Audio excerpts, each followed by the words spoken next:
Hello, it's good to see you. Today we're going to discuss something a little different. If you're looking for your standard ASMR video, this is not probably going to do it for you. More than likely it's not, which is why I did not label it as an ASMR video. So if you're looking for that, this may not be for you. We're going to talk about something a little bit different, and this is something that I had been thinking about for the last few weeks. I don't know why this just kept coming back to mind. And then someone made a comment on a video today that made me think, I think I'm going to go ahead and do this video today. And I'm not picking on anybody. Nobody did anything bad or said anything bad. It just made me think, that's exactly the thing I've been thinking about lately, and I wanted to talk about it. So if you're one of the people that likes to listen to me talk for a while, you might like it. I don't know. Anyway, I wanted to talk to you a little bit about sneetches. I don't know if you've ever heard, not snitches, snitches get stitches, not that, sneetches. And they're creatures that Dr. Seuss invented in a story called the Star-Bellied Sneetches. No, I think it was actually just called the Sneetches. They're these little chicken-looking creatures. They look like birds, but they walk around, and there are some of the Sneetches. Some of the Sneetches have a star on their bellies, and some of them don't. And I don't know if you've read the story. It's one of my favorite short stories. I think it sums up human nature so well. And I mean all human nature. This is something that I think everyone can relate to, and it speaks to everyone, whether you like it or not. I'll just give you a basic little rundown of this story. It's very short. It's really neat. You should read it sometime. But the Sneetches, as I said, some of them have stars on their bellies and some don't. And in the world of the Sneetches, when the story first starts out, the ones with stars on their bellies feel superior. You see how they've got their look at me, I'm so awesome. And then these over here don't have stars. I colored it with a marker so you could see it a little better. And they have plain bellies, and they look sad and rejected, and they're so smug and they're so happy with themselves. They're very impressed with themselves. So in this world, the star-bellied Sneetches have parties together, they have fun together, and the plain-bellied Sneetches are not invited, they are not allowed, they're shunned and treated like crap, simply because they don't have a star on their belly. And then one day, Sylvester McMonkey McBean comes into town. I love this story. So this little dude comes into town, and he sees the plain bellies, and they're sad. The star bellies are over here having a cookout, having a great time, and the plain bellies are all just moping and sad because they don't feel like they belong. And Sylvester McMonkey McBean says, I'll tell you what, I can fix your problem. I have this wonderful machine, and it's called a star-on machine. And all you have to do is pay $3 and go through that machine, and you will come out with a star on your belly, and you'll be just like them, and you can join in and be part of them, be part of that crowd, and be accepted by them. So, of course, the plain-bellied Sneetches jump at the chance to become star-bellied Sneetches, and they all pay their $3.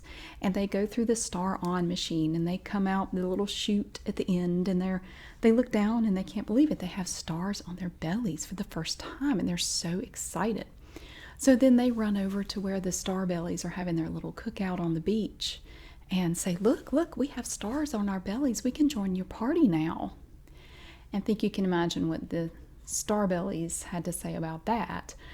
They were not happy. No, you cannot be part of us. No, this will not do.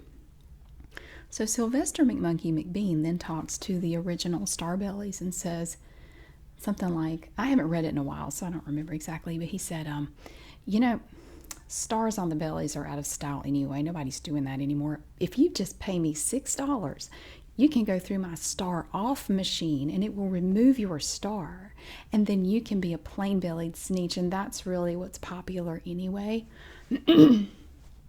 So, of course, They pay their $6 and they go through the star off machine. Well, the ones that just got the stars put on their bellies see this and they're furious. So then they pay money and go through the star off machine. And then the other ones go through the star on machine. And then they go through the star off machine. And they go round and around and around, star on, star off, star on, star off, until they're all broke. And Sylvester McMonkey McBean has all their money. And he leaves town with these enormous bags of cash. And he's laughing at these ridiculous, these silly sneeches. And he said, you never can teach a sneech. You never can teach a sneech. Because they're convinced that this right here makes them superior, makes them special. And that is what led to their ultimate downfall. And Sylvester McMonkey McBean was able to he could manipulate them and he could exploit them because of the way they were. And from what I read, Dr. Seuss wrote this to address anti-Semitism in the 60s. But it really, I think, here's how I look at it. I really think it applies to every human being on the planet. I believe that we are all star-bellies, or we want to be. We all have at least one group somewhere that we look at and say, well, at least I'm not like them. Yeah, we do. Whether you admit it or not, we have all at some point in our life felt superior to someone. And I said I don't discuss politics or religion on here, but of course you could look at politics or religion or, what part of the world they're from, where they went to school. I mean, there are all kinds of different things that you can look at and say, well, I'm way better than them because at least I'm not like that. You make assumptions about whole groups of people based on one or two little pieces of information, and you decide from those one or two pieces of information that you are superior to them in some way. And I truly believe that we all do it. I think it goes back to survival, believe it or not. I think it goes back to evolution and our ancestors and survival. For millions of years and still even now, our ancestors had to be able to assess a situation quickly and decide if there was a threat and if they needed to get away. So it made sense to be able to look at something, judge it quickly. Okay, that's dangerous. I need to get out of here. I need to run now. Because if they didn't have that ability, they were more likely to get eaten or trampled or murdered or whatever, and not go on to have little babies that would possibly have the same trait. You see it in every animal. We have fears of things that could hurt us, like snakes, if you're smart, or if you're not, then you do like people in videos that pick up rattlesnakes and then they're surprised when they're bitten. But anyway, it's part of our brain. It's part of the way our brain is made up. It's not really something you can change, but the point I want to make is it's something you need to be aware of. And it's not, you can't just look at one group and say, well, they're like that, but I'm clearly not. I don't judge anyone. Well, you do. You do it every day, and you may not even realize you're doing it. But I think the first step is to start to pay attention to how you see people and the things that you think about people when you see them. One example from my life, and this was very humbling. I found that life can really humble you when you start to get a little full of yourself. Life can knock you down a few pegs very quickly, and that's what happened to me. When my younger son was smaller, I felt like I pretty much had it together. I could get to where I needed to be on time. I wasn't late. I wasn't running around all frazzled, and I felt like I had it pretty much figured out. And sometimes when I was dropping him off at daycare on my way to work, I would see these moms and some of the dads come in. They would just come running in there, just disheveled. They just, they were always late. They were chronically late. They were always stressed out. And I'll be honest with you, sometimes I would look at them and go, well, at least I'm not like that. Maybe if you left home earlier, you wouldn't be like this every day. I mean, I didn't say this, but this is what I'm thinking in my mind. Like, I got it together so much better than she does. That's sad. She comes in here every morning looking stressed out. She's always running late. I am so glad I'm not like that. I was really proud of myself. Just, I'm so good. I'm not like her. I'm better than that. I've really got my stuff together. But then 2013 came along, and 2013 changed everything for me because that was when my younger son was in pre-K, and that, if you're not familiar with it, it's the for 4-year-olds. It's they take them. They have some school systems have pre-K where you can have them go to school before kindergarten. It's called different things in different places, I guess. But around here, you had to sign your kid up, and then they would end up on a waiting list. And I don't know about other states, but in North Carolina, where they have a spot may not be the school you wanted them to go to. It may be a school on the other side of town, and they'll say, well, I know it's on the other side of town, but we have a spot open if you want your son to go here. And that's what happened. About a month into the school year, they had a slot open up in pre-K. He was on the waiting list, and they said, okay, we have a spot open if you want him to come. And I looked at it I pulled up Google Maps. I was at work when they called, and I looked and I saw it was a 30-minute drive. No, it was like 25-minute drive from my older son's school to the school that had a slot open. And I'm trying to figure out the time in my head. I'm going, oh my goodness, I'm going to have to drop one kid off and then have 25 minutes at least to haul butt and get to the other school and drop off my other kid to get them both to school on time. And I'm going to have to do this every day. And then I'm going to have to figure out where he's going to go after school so I can pick him up when I get off work at 5 o'clock. This is going to take some doing. But getting him in pre-K saved me a ton of money in daycare expenses, so I wanted to do it. Plus, I thought it would, maybe he would get a little head start on kindergarten, a little better than being in daycare all day. So it was like a win-win kind of thing. The only problem was the schools were so far apart. Oh my goodness. But I thought, no, I'm going to make this work somehow. But see, because I had to drop off my older son so early, and then I had to really hurry. So the earliest I could drop him off was 7:20. Okay, to get him over to the other school in time to drop him off, he had to be dropped off no later than 8 a.m. That's 40 minutes. If there was a slight delay, if there was if there was a wreck, construction, if we woke up, if we left the house late, any little thing would throw it off. And then all of a sudden, I became that stressed out, frazzled, crazy-eyed parent dashing off to get my kid to school every morning. I became the parent that I felt superior to before that. And I thought about that at the time, and I had to take him into the building every day and sign in. I had to sign him in. I couldn't just drop him off. I had to park, get him out of the car, get him into the building, and get him signed in. So that took even more time. So there were a lot of mornings we were literally running up the sidewalk, trying to hurry before that bell rang. And I became the frazzled, stressed out parent. And I repeated it every day after I got off work. I had to rush to get them both picked up on time too. So it was a rough year, but it humbled me and made me realize, you know what? Those parents that you felt superior to, they may have a schedule that you can't even begin to imagine. There may be stuff going on at home that they're dealing with that you can't even begin to imagine. You felt superior to them based on what you saw for 30 seconds at daycare drop-off in the morning, and you decided from that you were better than them. That you've just got it. You've just got it all figured out, and you just do this thing better than they do. No, you don't.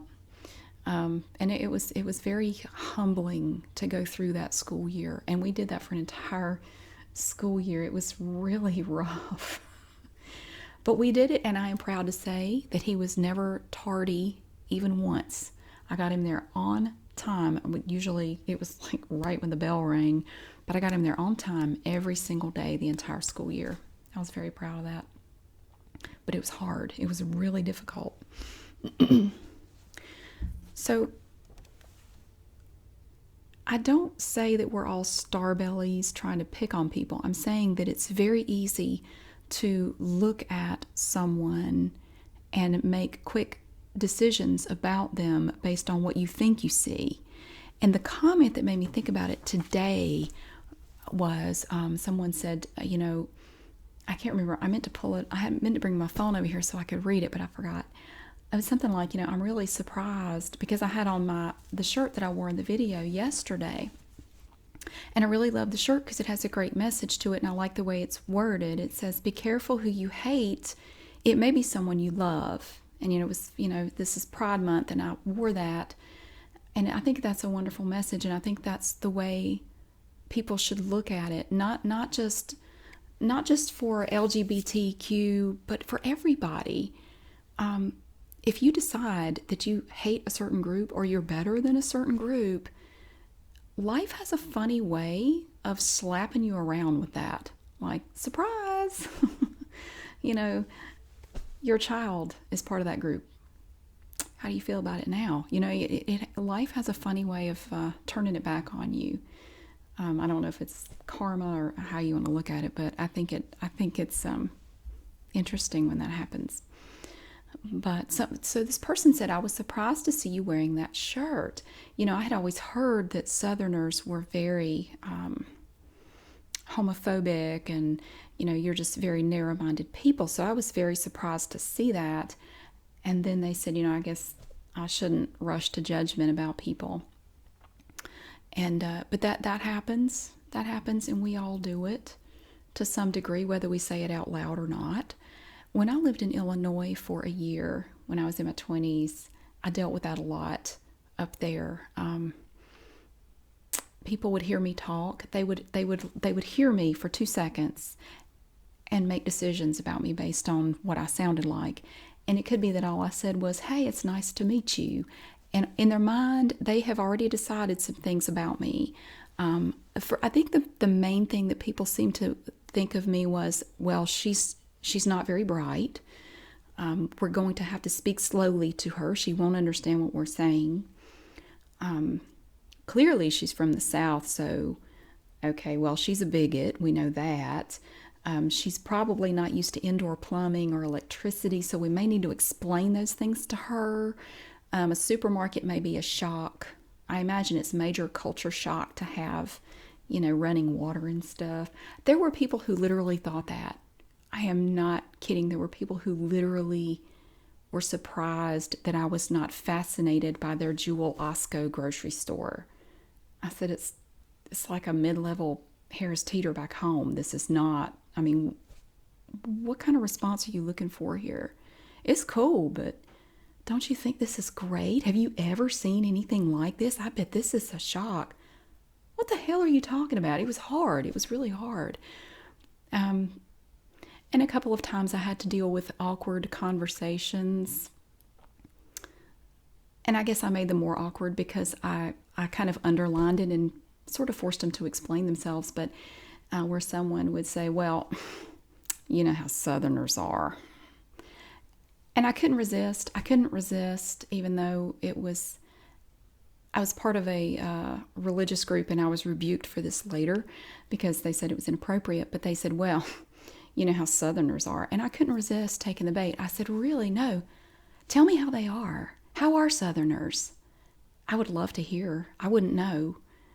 And they kind of, "Oh, well, you've lived down there. Yeah, I grew up there. How are Southerners? How are all Southerners? How many years have you spent down there getting to know each and every person who lives there? What are we like? Oh, you've never been to the South. Oh, this should be really good then." And I was actually rebuked officially for that twice. Anyway, people had preconceived notions about me just based on the way I sounded. And I didn't feel like explaining it. Usually I felt the best way to shatter those preconceived notions was just to spend some time around them. let them get to know me as a person, and then they can figure out on their own if they were wrong. Hopefully they'll see it, and maybe in the future they won't be so quick to judge other people. It's a nice thought anyway. But I think, if we're honest with ourselves, we can see in our own lives that no matter what subject you're talking about, politics, religion, whatever part of the world somebody's from, whatever people like or dislike, you make assumptions about them based on one or two things that you may know about them or think you know. But would you like to be summed up by one or two things about you? I mean, I wouldn't. I think there's a lot more to me than the way I talk or where I'm from. There's so much, I have many facets just like everybody else. And I think there are things about me that if you knew them, you would go, I would never have guessed that about you. Huh. Yeah, I would have never guessed that. But that's true for everybody. That is true for absolutely everyone. It's not that I'm that unique. It's, we're all that way. And if you can take the time to get to know somebody as an individual instead of just assuming they are this or that, I think you would find that with most people, you have a lot more in common with them. You have more similarities than you do differences. Even if there are subjects that you two can't discuss without coming to blows with each other, I don't think you should write that person off completely. I think everyone you meet knows something you don't, and they could teach you something. You could learn something from everybody you meet. Everybody you meet is really good at something, and they may be able to show you how to do something that you didn't know how to do before. Or they may, if you can actually talk to them and have a real dialogue instead of trying to pick a fight, listen to them. Hear what they're saying. Don't just listen to them so you can argue with them, but listen to them to hear what they're saying and really listen to their side of whatever it is. You may come away from that going, I never thought about it that way. I'm going to have to give that some more thought. That's kind of given me pause that, because once we kind of break out of our own little circle, it gets scary. We get away from people like us. It becomes frightening. And our lizard brain kicks in, and we automatically start trying to assume things about people. And, I don't like this person because they're part of this group, or this person I'm not even going to deal with because they're part of that group. We're all part of many different groups, but we're all also individuals, and we all have good things to offer. I do think most people in general are good people. And I think most of us mean to do good things. I don't think most of us mean to do evil, horrible things. I think as long as we remember, and I try to remember this every day with every interaction I have with people I don't know, people I do know, you don't ever really completely know anybody. People can surprise you, good ways and bad. You can learn new things about them all the time. I try to keep in mind that our animal brain, because of our ancestors, sort of leads us in the direction of assuming things based on what we see and what we think we see and our preconceived notions about what we see. I think as long as you're mindful of that and try to remember that, acknowledge it first and keep it in mind, and try to reserve judgment until you get to know somebody better, until you really talk to them. Even if it's somebody that you would have never talked to before because you've decided that they are, I'm not wasting my time on that idiot. Oh my God. You feel superior to them in some way. Set that aside and talk to them anyway. I mean, really talk to them. Put the phone down and look at them and talk to them. I think you might find you have a lot more in common with them than you think. And I think that's true of any human being. We all have fears and dreams and hopes, and we have families and we have experiences. And if you can just connect with another person, I think you would be amazed at how much you have in common. You just put that one thing aside and focus on the individual not whatever group you think they're part of.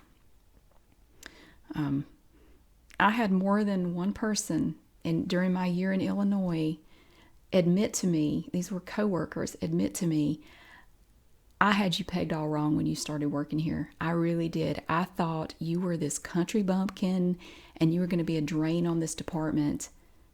And you're one of the greatest assets we have. No offense, but you are so much smarter than I thought you were the first time I heard you talk.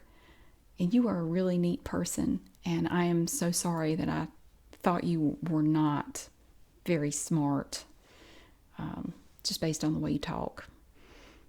And so I kind of felt like maybe I had done something. Maybe I had opened a couple people's eyes to that phenomenon of judging people based on what you think. Now, the end of the story with the Sneetches. So when we left them, they had been through the star-on machine and the star-off machine until they were all broke. Everybody was broke. So everybody is broke and exhausted. And they're all just kind of laying around, and Sylvester McMonkey McBean is wheeling away on his bicycle or whatever he had with these huge bags of cash. And he said, you can't teach a Sneetch. Well, the Sneetches that day, I think, changed a little bit. And they took that lesson to heart, fortunately, and they decided that they were no longer going to worry about who had stars on their bellies and who didn't. And they couldn't even remember anymore who had them and who didn't. And they decided it's not important. We're not going to worry about it anymore. And I really love this picture. It almost makes me choke up a little bit to see it. You have a star belly and a plain belly, and they have decided, you know what? We're just going to get along. We're going to treat each other as individuals and treat each other with respect regardless of what's on our belly. And I think if we as human beings could do that, we would make a whole lot more progress as the human race. I think we could do a lot more for ourselves and for each other if we could just stop seeing each other as members of groups and see each other for the individuals that we are. We are individuals. We are all special and unique. We're not defined by one or two things. I'm not. You're not. Nobody is. So if you don't think you're a star-belly, if you truly believe that you have never felt this way, if you feel that you have never judged anyone and felt superior to anyone, you're actually the worst kind of star-belly. You're like the ultimate star-belly because you think you're better than everyone else. You are like the king star-belly. You're the uber star-belly. It's okay. I'm not saying it's evil. I'm just saying it's a very human trait that we all have. But if we can recognize it and remember it every day, maybe we can move forward and advance the entire human race. It's worth a try. Anyway, thank you so much for watching and hearing about the Sneetches. And I hope that you have a wonderful day. And I'll see you again later.